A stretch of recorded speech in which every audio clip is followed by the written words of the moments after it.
क्या आप दांतों में लगातार दर्द, पायरिया, मसूड़ों की सूजन या खून आने की समस्या से परेशान हैं? तो बिना देर किए आपके क्षेत्र आपकी सेवा में तत्पर जगताप डेंटल ओरल क्लिनिक पर आ जाइए। हमारा पता है Jagtap dental oral clinic, Jalandhar engineering workshop के बाजू में, कहारवाड़ी, खंडवा।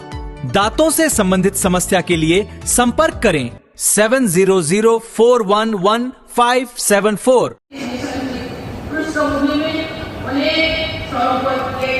वैज्ञानिक और सामाजिक अध्ययन करें।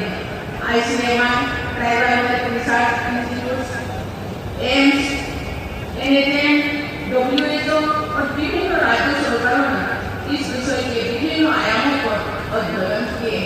मैं जानकर आज यहाँ आने से पहले कुछ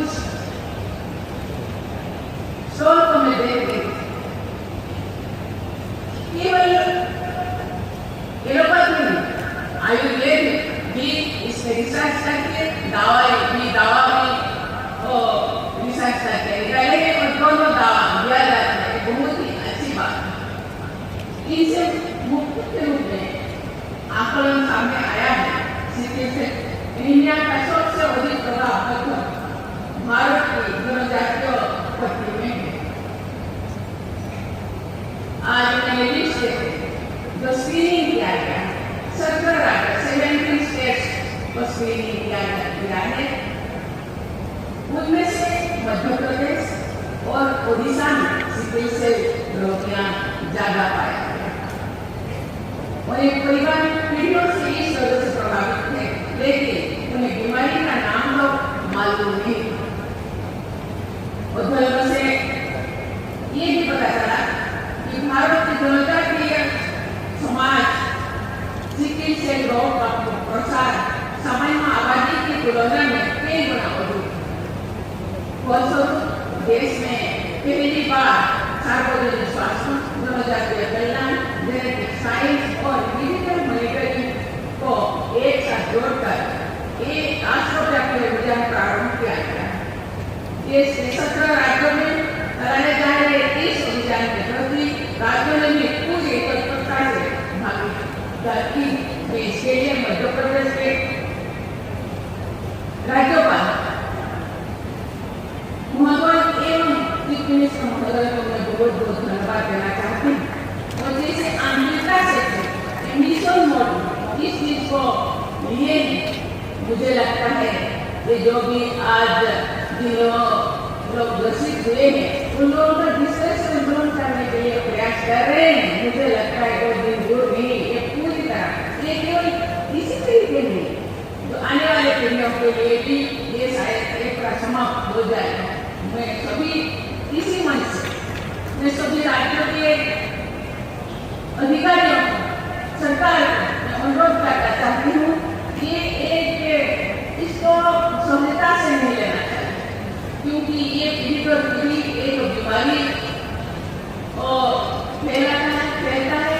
इसीलिए इसको उन्मूलन किया जाए, समाप्त किया जाए, इसी दिशा में प्रयास करना चाहिए, क्योंकि ये खत्म हो सकता है। इसके लिए दवा सामने आया है, उसको ग्रहण करने से मुझे लगता है ये देश में और सिकल सेल नाम की कोई बीमारी और आगे भी नहीं आया। देवी और सभी मुझे इस मिशन की परिकल्पना ने प्रभावित किया है। इसलिए मैं इस मिशन के 3 प्रमुख आयामों का उल्लेख करना चाहूँगी। पहला, बड़े स्तर पर जागरूकता फैलाना और विवाह पूर्व जेनेटिक काउंसलिंग करना।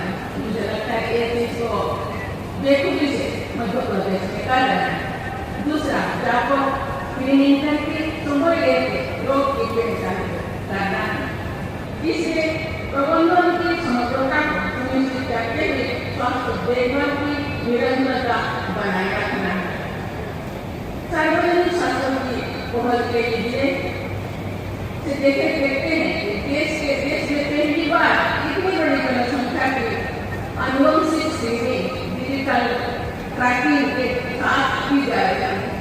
मिशन मॉडल से जुड़े स्क्रीनिंग का ही परिणाम है कि अभी तक लगभग 2.5 लाख लोगों की स्क्रीनिंग की जा चुकी है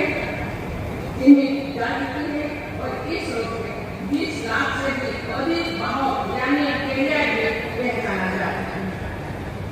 ग्राहकों की इतनी बड़ी संख्या से जुड़े चुनौती का समझने की आवश्यकता है। चिकित्सा के बाहर लोगों में इस रोग के लक्षण नहीं होते, इसलिए उन्हें इसकी भविष्य की गंभीरता का कोई अंदाज नहीं लगता। अधिकांश ग्राहकों को ये नहीं पता होता है कि अपने संतान को ये रोग क्यों हुआ, कैसे हुआ। संतोष की बात है कि केंद्र सरकार और राज्य सरकार ने मिशन मोड में पिछले कुछ वर्षों में चिकित्सा से जुड़े रोगियों और ग्राहकों की पहचान के साथ साथ उनकी समुचित स्वास्थ्य देखभाल पर सराहनीय कार्य कर रहे हैं। मेरी संगठन में बताया गया है कि 200 प्रयासों के क्रम में मध्य प्रदेश में सभी प्रभावित लोगों, गर्भवती महिलाओं एवं नवजात शिशुओं के लिए कोई तो केयर केस आधारित जांच सुविधा किया गया है। आयुष्मान आरोग्य मंत्री स्तर पर विस्तारित किया जा चुका है। गत वर्ष 17 नवंबर से 2 अक्टूबर तक चले स्वस्थ नारी सशक्त परिवार अभियान के अंतर्गत मध्य प्रदेश में 4 लाख से अधिक महिलाओं की सिकिल सेल स्क्रीनिंग का कीर्तिमान स्थापित करके इस समस्या के समाधान में तो अमूल्य योगदान दिया। इसलिए मैं गवर्नमेंट को बहुत बहुत सराहना करती हूँ। इस अवसर पर इस विशेष कार्यक्रम का आयोजन स्वास्थ्य के क्षेत्र में एक महत्वपूर्ण चुनौती का सामना करने की दिशा में एक सार्थक प्रयास है।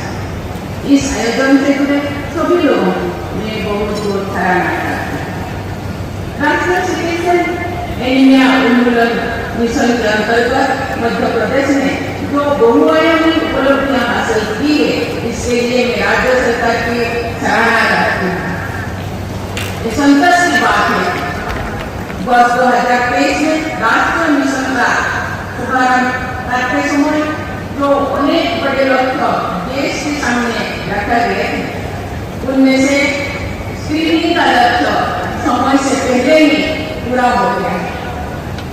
मुझे बताया गया है कि 2006 से लेकर 40 वर्षों की आयु तक के 7 करोड़ से ज्यादा लोगों की स्क्रीनिंग का लक्ष्य पूरा हो चुका है। एक बड़ी छोटी उपलब्धि नहीं है, ये पूरी विश्व में अनुबंधित रोगों की जांच की सबसे बड़ी पहलों में से एक है। इस उपलब्धि में मध्य प्रदेश का महत्वपूर्ण योगदान है। प्रदेश से जो मुझे अवगत कराया गया है, 1.25 करोड़ से भी अधिक लोगों की स्क्रीनिंग हो चुका है। इनमें से अधिकांश जेनेटिक काउंसलिंग कार्ड दिया गया है। चिकित्सा से जुड़े चुनौती को भारत सरकार ने बहुत ही गंभीरता से लिया और पिछले कुछ वर्षों में एक समग्र दृष्टि से हमारी सरकार ने जो प्रयास किए हैं वो अत्यंत सराहनीय है। लगभग 3 वर्ष पहले प्रधानमंत्री श्री नरेंद्र मोदी जी ने मध्य प्रदेश के शेड्यूल राष्ट्रीय चिकित्सा एनीमिया उन्मूलन मिशन को लॉन्च किया है। इस पहल के पीछे न केवल सरकार का गंभीर प्रयास का दृढ़ संकल्प था, बल्कि इस चुनौती से जुड़े हर आयाम का समुचित रेस्पॉन्स देने की दूरदर्शी सोच भी थी। मुझे बताया गया है कि केंद्रीय स्वास्थ्य मंत्रालय और केंद्रीय जनजातीय मंत्रालय के संयुक्त मॉडल के रूप में देश में पहली बार ऐसा मिशन प्रारंभ किया गया है। इसे केवल स्वास्थ्य से जुड़ी समस्या के रूप में नहीं देखा जाता है, इसे जनजातीय स्वास्थ्य का मुद्दा, आनुवंशिकता से जुड़े जागरूकता और प्रिवेंटिव हेल्थ केयर की चुनौती के साथ ही सामाजिक आचरण में बदलाव के मिशन के रूप में भी देखा गया है।